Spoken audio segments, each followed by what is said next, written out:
بسم اللہ الرحمن الرحیم۔ حضرات محترم، میرے بھائی بہنوں اور بیٹیوں، میں اسوہ رسول اکرم صلی اللہ علیہ وسلم سنا رہا ہوں۔ آج میں تواضع کے بارے میں حدیث سناتا ہوں۔ حضرت عمر رضی اللہ تعالیٰ عنہ سے روایت ہے کہ حضور اقدس صلی اللہ علیہ وسلم نے ارشاد فرمایا، مسلمانوں میری تعریف حد سے زیادہ نہ کرو جس طرح عیسائیوں نے ابن مریم کی تعریف کی ہے، کیونکہ میں خدا کا بندہ ہوں۔ بس تم میری نسبت اتنا ہی کہہ سکتے ہو کہ محمد صلی اللہ علیہ وسلم خدا کے بندے اور اس کے رسول ہیں۔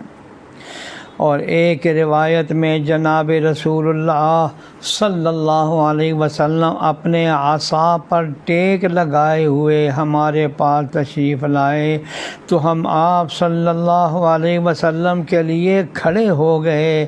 آپ صلی اللہ علیہ وسلم نے فرمایا، جس طرح عجمی لوگ ایک دوسرے کی تعظیم کے لیے کھڑے ہوتے ہیں، اس طرح تم نہ کھڑے ہوا کرو۔ اور فرمایا، میں خدا کا بندہ ہوں، اسی طرح کھاتا ہوں جس طرح بندے کھاتے ہیں، اسی طرح بیٹھتا ہوں جس طرح بندے بیٹھتے ہیں۔ آپ صلی اللہ علیہ وسلم کا یہ فرمانا آپ صلی اللہ علیہ وسلم کی بردباری اور متواضعانہ عادت کریمہ کی وجہ سے ہے۔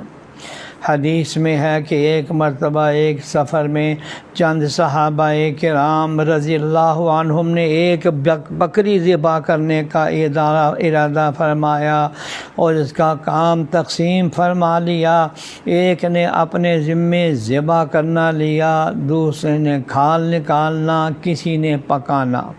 حضور صلی اللہ علیہ وسلم نے فرمایا، پکانے کے لیے لکڑی اکٹھا کرنا میرے ذمے ہے۔ صحابہ کرام نے عرض کیا کہ حضور صلی اللہ علیہ وسلم یہ کام ہم خود کر لیں گے۔